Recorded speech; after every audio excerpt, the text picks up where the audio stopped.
Disclaimer. This video is for educational purpose only. Copyright disclaimer under Section 107 of the Copyright Act 1976, allowance is made for and quote, fair use and quote, for purposes such as criticism, comment, news reporting, teaching, scholarship, and research. Fair use is a use permitted by copyright statute that might otherwise be infringing. Nonprofit, edu. What's going on, guys? Fox, and in today's video tutorial I'm going to be showing you how to work with the MIG. Just to show you that I got it, I will show you the packaging. Don't worry about the black screen. I'm not ready to jump into the video guide yet. I just want to show you what it looks like. There's the box right there. It's not going to be able to focus. This is a junky camera that I have, so if I remember, I'll post some pictures or whatever not. There's that. And on the inside there's a little man too, which is really cool. The cardboard box is extremely flimsy, but there it is. So when you close the doors on the actual card itself, it says MIG switch live free. And I'll show you the flash cart. There it is. And I had it upside down. I'll show it to you again. Right there. And right there. I never got my pre-orders. I'm going to make this long story very short. Never got my pre-orders. No one's gotten their pre-orders in the United States. Only it seems like people overseas are getting their pre-orders. So I went onto eBay and I found that the guy was offering $80 and I sent him a offer of $100. Then the guy's like, oh, I want $150 for it. I'm like, whatever. I don't care. I'll buy it. So I bought the card and I got it within 3 days. It came from New York.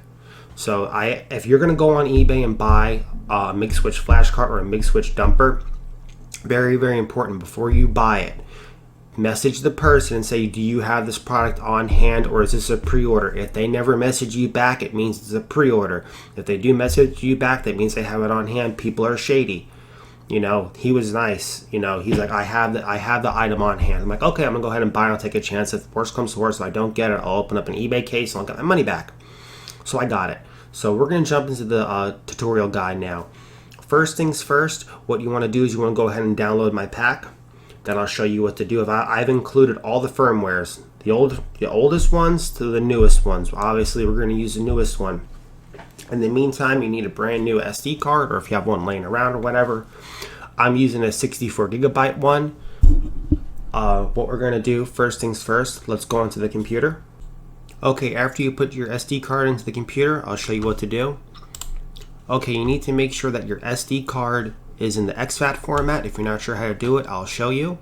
You want to right click it. You want to click format. Make sure you back up everything, otherwise you're going to lose everything permanently forever. On the drop down box, let's say it was that or something else, you want to click on exFAT. You can go ahead and name it if you like. I'm going to go ahead and name it. Then I'm going to press OK. Make sure quick format's enabled. This can be the same. Just leave it as the default, whatever your card is. Go ahead and press start. Okay, it formatted it. I'm going to format it one more time just to make sure it actually got formatted. Sometimes there's errors in it. Okay, and it is formatted. There's nothing in here, so it is. We're going to grab the latest and greatest OFW for our card. At time of recording, this is the newest version. So just go ahead and download my pack in the description and I'll have everything for you. So you want to right click it. You want to press extract here. Okay, now we're going to copy this and we're going to put it onto the root, this big empty space. And we're going to paste that on there. Okay, hopefully you can see this, so we're going to make sure that it is flashing blue, then it's going to stay a solid blue color.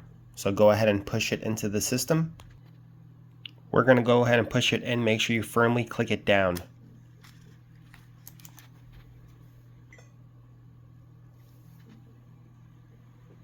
Okay, we're going to try it again. It flashed red for a second, it's really hard to do this.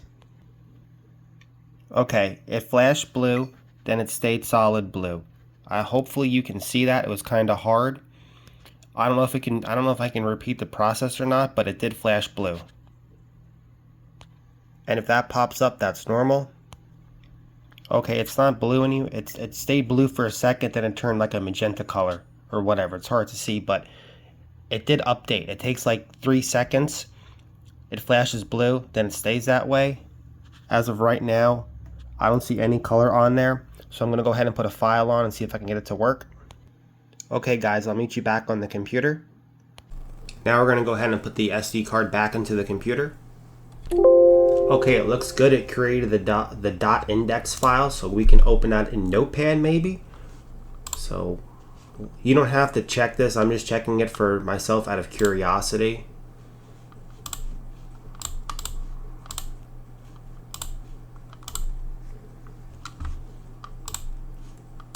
That might take a little bit to load. I'll be right back. Okay, the index file is empty. It's not showing anything, maybe because it hasn't ran any files or whatever. I was just trying to confirm to see what version it was on. It might not work in Notepad. I might need Notepad++ to look at it. Okay, this is all it's showing. Right up here, same thing. So whatever, not important. Okay, the next part I can show you. You're going to have between 5 to 8 files. It doesn't matter as long as you have 5 to 8 files on there. What I'm going to do for the first test is I'm just going to drag and drop all the files on the root of the SD card so they'll all be here. I don't know if you can leave them in folders or not. I have no idea. So what I'm going to do is I'm just going to try that and we'll see what happens. So I'll be back. Okay, I ran it with a file in it for the first time and that's my version. So it's on the latest build. I'll be back in a second. I'm going to do some more testing. Okay, to get this to work so all the large files are working correctly, I have it blurred out because I'm not allowed to show what I'm doing. All the files have to be on the root of the SD card. All your files. Don't leave, like, let's say file 1 inside a folder, then file 2 inside of another folder. You know, your dot extensions. They have to be, all the files have to be on the root. So each main file has a total between 5 to 8 files per, you know, whatever you want to call that. So it's okay just to have all of them on the root. You can't have them in folders as of right now. It's not working. I tried it. And also to switch between one large file to the next large file, you want to put the MIG card into the system. You're going to go ahead and press it down. I'm not going to show in the video. I have no way of holding everything or someone help me record this. So what you're going to do is to go from one file to the next file. What you have to do is make sure you put the card into the system, push it all the way down. As soon as you see on the top of the system it lights up green, immediately do it quickly, inject it in and out, and that will flash it to the next image. So to move from one image to the next image, you have to always repeat that. Then it will show you on the next way. Like I said before, I have no way of holding it to show you how to do it. It's very simple. So just look at the top of the system, make sure that light is green. Then after there, you want to inject it real quickly. So take it in and out real quick, and you're all set, ready to go. Anyway, guys, that's it for the tutorial guide. Like and subscribe to Foxden. I'll catch you guys on the other pages. And just a little quick thing, little end snippet or whatever you want to call it. If you're having a hard time getting one of these flashcards, what you need to do is you need to go onto eBay, or I don't know if you can really contact people on Amazon. I'm guessing you can't. I don't know. I don't really use Amazon. I use eBay. What I do is I go on eBay and I say, hey, do you have this item on hand and is it ready to be shipped? That's why I asked the guy and he said, yes, I have it on hand and it's ready to be shipped. I'm like, okay. I bought it for $160 and he mailed it to me. So just make sure you do that. As for the pre-orders go, I have no idea what's going on. I think this stuff got stopped and said, hey, you can't have this item because of you know what, and the stuff got taken away. That's what I think. Anyway, guys, like and subscribe to Foxden. I'll catch you later.